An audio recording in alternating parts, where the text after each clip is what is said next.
Hey guys, Keisatsu here with the multi-review. This time I'll be reviewing the Sentai Hero series Kaitou Sentai Lupinranger versus Keisatsu Sentai Patranger. These are the standard violent figures for any Super Sentai series, and in this case, since we have two teams of 3, we have 6 figures to start out with. So, let's get started. First up, look at Kaitou Sentai Lupinranger, which consists of Lupin Red, Lupin Blue, and Lupin Yellow. As their name suggests, these 3 are based on the famous fictional thief Arsène Lupin, who is also the character who is the basis for the manga and anime series Lupin III. So, for these they have a very Phantom Thief-like getup.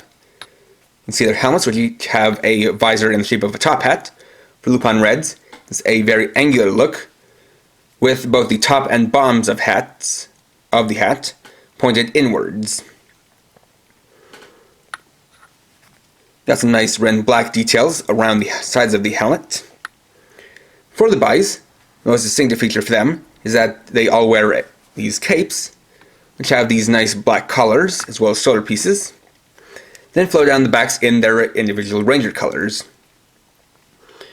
We got some details here to represent a bow tie, have a pretty basic undersuit with a kind of red jacket on top, and then their symbol here on the chest. And on the back, you can see that the cape has some nice details, such as molded-in wrinkle lines like the wrinkles in fabric. Then you also have some pretty kind of standard-looking details like these cuffs on the forearms and wrists, as well as the knees and ankles. And for articulation, they have the standard articulation of being able to rotate their arms up and down. Though interestingly, because of the way they have these capes in the back, while it is clear that the top and bottom halves are connected together, it seems like they're also glued together as you can't rotate it, so there's no waist movement. Next we have Lupin Blue, who has a more straight stance than Lupin Red, and you can see that his hat is more squared off, with the point coming at the top, and having a more straight-laced and kind of straight front visor. But besides that, all the details are the same. Then we have the female of the team, Lupin Yellow. For her, she has a more rounded hat with a visor down here that's kind of in a heart shape. You see that her suit is the same, though she has a skirt. And being a female figure, it has a short height, as well as a more petite and slim body, with some moss curves in the right places to indicate that she's female. And again for these two, they have the same movement of their arms, but no waist movement. Next we have Keisatsu Sentai Patranger, which consists of Patren Ichigo, Patren Nigo, and Patren Sango. Not only is this the second ever police-themed Sentai after Tokusou Sentai Deca Ranger, this also marks the first time we've had a 3-man Sentai team that consisted of a red, green, and pink Ranger, as all other ones have been consisted of a red, blue, and yellow Ranger. So for these, they obviously have a police theme. Starting off with their helmets, you can see that for them, their visors are shaped like police hats, as well as sunglasses. So for Patren Ichigo, it's very pointed and triangular on the tops and bottoms. And each of them has their team symbol on the front of their hat part, like a police crest on a standard Japanese police hat. Coming down to the body, you can see that they have these shoulder pads and shoulder armor. And then their suits consist of undersuits in their individual ranger colors, plus a white jacket. As well as this part in the middle, that is meant to look like a necktie. But then it's also pretty basic all around for the other parts of the suits. And these have the standard articulation of being able to move the arms, though they can go all around thanks to not having capes, as well as having a waist rotation. Though the interesting thing is that because of the way these suits are designed, the bottom halves have their individual Ranger color being the color of the vinyl, whereas for the tops, it's all painted on. But it's not too bad in terms of the difference, and it doesn't really detract from the figures. Next we have Patren Ego, and to note, the difference between the two, or between the team's visors, is actually not anything to do with the hat, but rather the sunglasses part. So,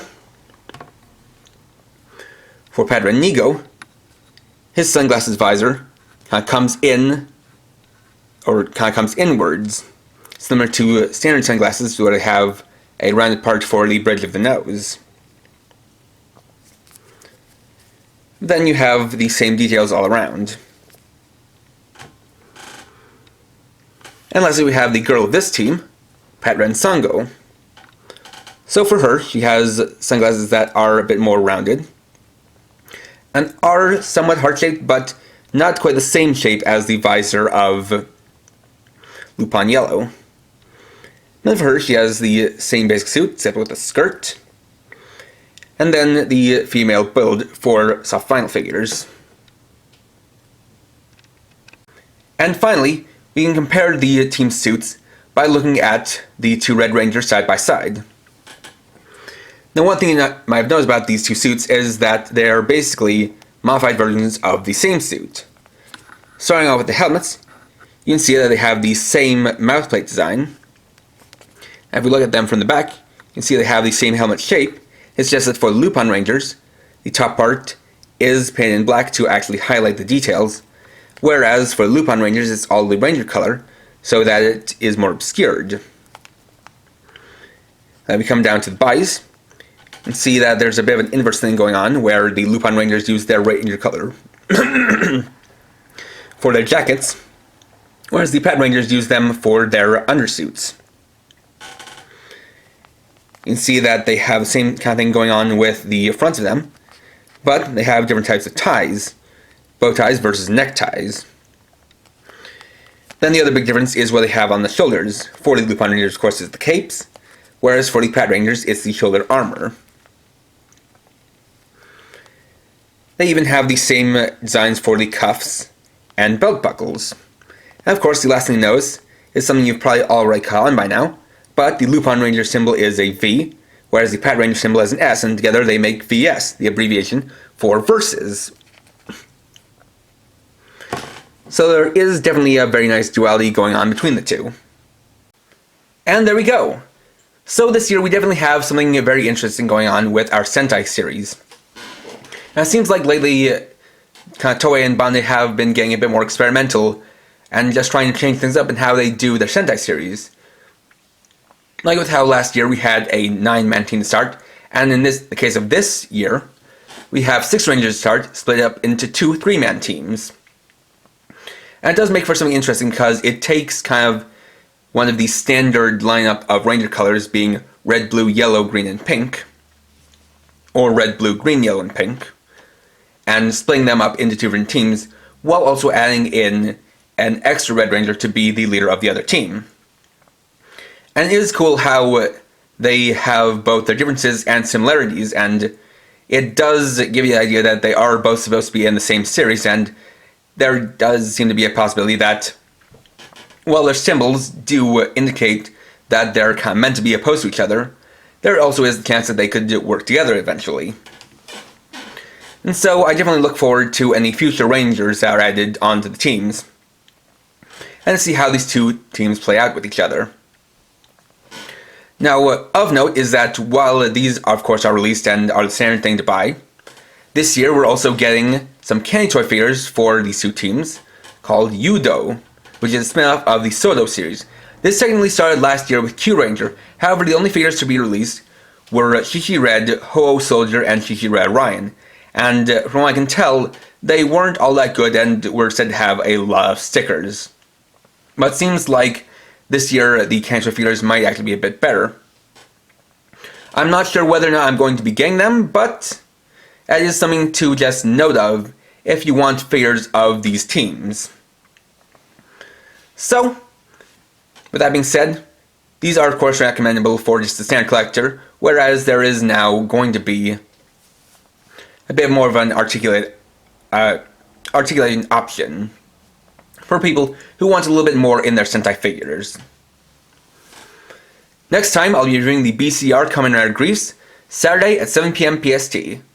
So, thanks for watching. If you enjoyed this video, please leave a like, let me know your thoughts down in the comments, and if you're new and would like to see more, please subscribe and hit the bell icon. And for now, this is KRX50, writing off.